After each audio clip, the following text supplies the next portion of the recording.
Marchosius, god of the stove, born from a spark when stone struck stone. He was a god with a great love for humanity and their well-being. Millennia ago, the people sought to expand their city. They built a dwelling on the plains and called it the Guoba Assembly. The stove god cared greatly for the people, turning himself into minions who went into every home, fostering food and solidarity alike. Alas, their home was taken by a flood. The waters ravaged the Guoba Assembly and forced the people back south to Liyue Harbor.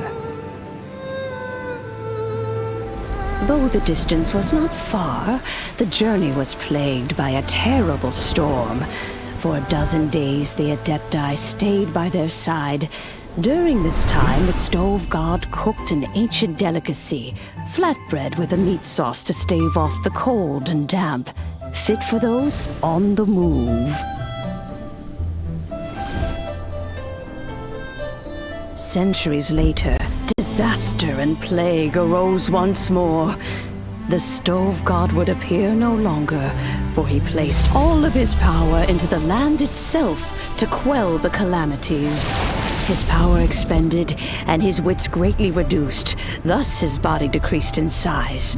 By the time he parted ways with us, he wasn't even the height of a human. He told Rex Lapis and I of the dishes that bring joy and of the secrets of the flame, then went into the mountains and entered into a long slumber.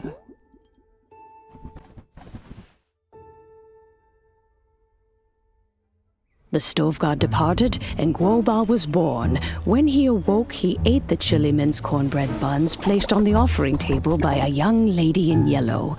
Though he did not remember the past, he was profoundly moved and decided to follow this young lady thereafter.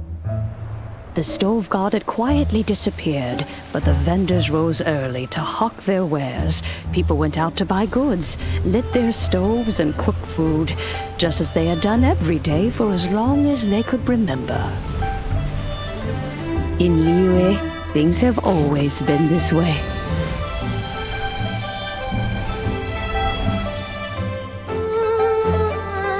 Nature provides, the mountains rejoice. We are blessed by heaven's good grace. Years have gone by. The world has transformed, but our way of life survives.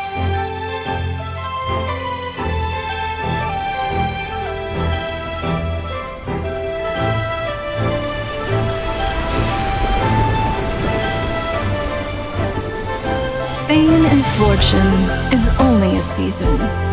It is the moment that we should embrace.